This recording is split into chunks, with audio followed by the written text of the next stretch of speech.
Avant que cette vidéo ne commence, n'hésitez pas à vous rendre sur le Tipeee et le Utip. Vous pourrez ainsi soutenir le projet SNK France gratuitement. Sachez que ça aide vraiment beaucoup le projet. Sur ce, je vous souhaite une bonne vidéo.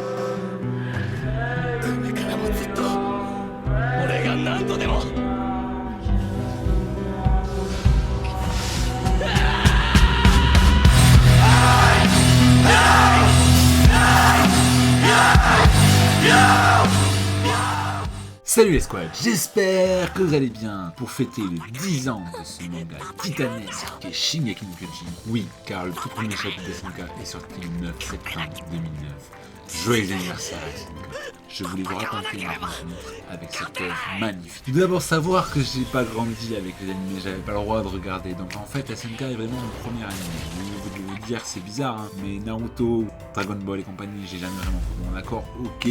J'ai connu Yu-Gi-Oh et Pokémon, mais ça c'était notre époque. SNK c'est mon premier véritable gros animé que j'ai kiffé. On était à peu près entre la saison 1 et la saison 2. Oui, pendant ces fameuses 4 années d'attente. Voilà, c'était à peu près à ce moment-là. J'ai découvert avec la VF. J'ai regardé au moins 8 ou 9 épisodes à la suite et j'ai surkiffé. Le lendemain, mon pote, tellement j'avais kiffé, voulu me faire découvrir autre chose parce que du coup, il m'a dit faut pas que tu regardes que ça. Mais je suis très vite revenu à SNK. Du coup, je me suis enfilé tous les épisodes et en vrai, dans le jour, j'avais bouclé toute la saison 1. Quelques mois, quelques années passent et on arrive à la saison 2. La saison 2, je ne savais pas où la regarder.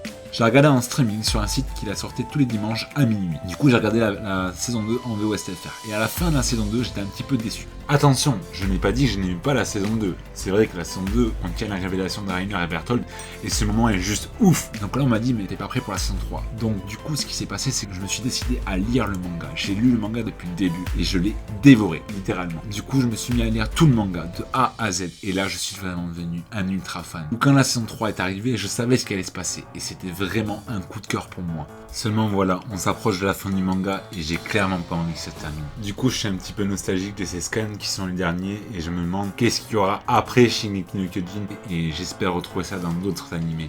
Franchement, j'ai été bouleversé. Je me suis vraiment attaché au personnage d'Eren et je me suis reconnu en lui. Donc maintenant que le manga est sur la fin, ça me fait un petit pincement au cœur. Voilà, je vous ai raconté un petit peu mon histoire avec SNK, ce coup de cœur que j'ai eu. La saison 3, partie 2 est mon arc préféré, que ce soit dans l'animé ou dans le manga. Isayama est un génie, c'est un truc de malade. Je suis surpris d'arc en arc et de chapitre en chapitre. J'aimerais toujours cet animé, quoi qu'il arrive, c'est impossible de ne pas aimer SNK. En attendant, si vous avez aimé la vidéo, n'hésitez pas à la liker, à lâcher un petit pouce bleu, un petit commentaire. Le concours des 800 abonnés est toujours en cours, je compte sur vous et je vous dis à très bientôt. Et surtout, quoi qu'il arrive, soyez forts comme l'assaillant. Je voudrais terminer cette vidéo en vous montrant, je ne sais pas si vous l'avez remarqué, les nouveaux chibis de la chaîne. Il y aura un chibi pour chaque émotion des reines et il y aura d'autres chibis pour la version des reviews des scans. D'ailleurs, la review du scan 120-121 arrive prochainement. Ce ne sera pas forcément moi qui la ferai, mais on sera plusieurs à la faire. Voilà, c'est ce que vous devez savoir pour la prochaine review.